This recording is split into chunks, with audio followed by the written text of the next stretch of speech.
so ri ingethitanga mundu ucio ngiuga ndimumenete.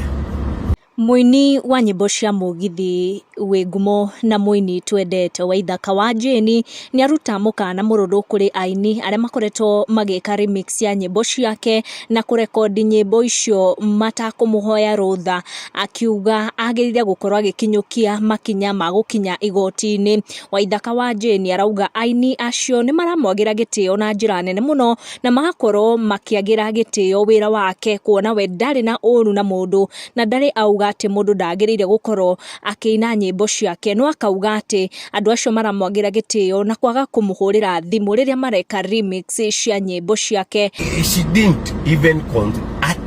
wacuka kuruta hena kairitu kake by the ndironire gekite gutire mundu okire kunjuria ati ni ndirenda kuina rwimbo rwa kukava, na nie ndie ndaina rwimbo rwa mundu kava, nie ndathitangagwo ni gukorwo tu ni ndiracina live on stage, no gukorwo nekondete rwimbo rwa mundu toguo ndie ndarekondi rwimbo rwa mundu toguo wacuka rekondete kana kairitu kau kangi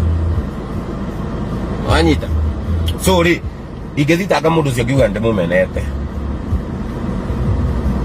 wanyita, no nie ndihana uguo, no tondu ndokire na gitio ri uka kunjira uri urenda ri ni ureciria no urire thimu njire urenda gwika rwimbo rwakwa ngugiri.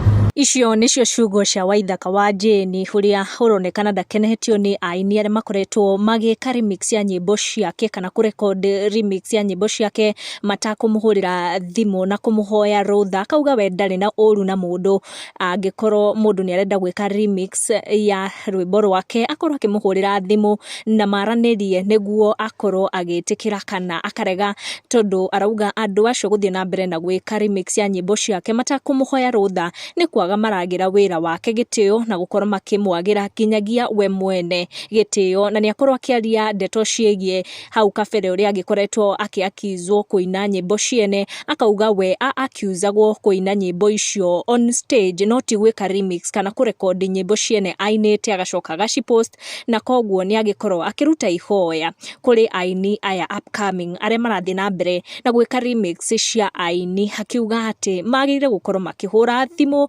maka ask for some permission niguo andu makorwo magitwarana na mbere wega na itio. What do you think riria aini ta awacuka mareka nyimbo ici cire remix ni marahitira biana in anyway na wira wa muini uria winite rwimbo ruu rwa mugithi?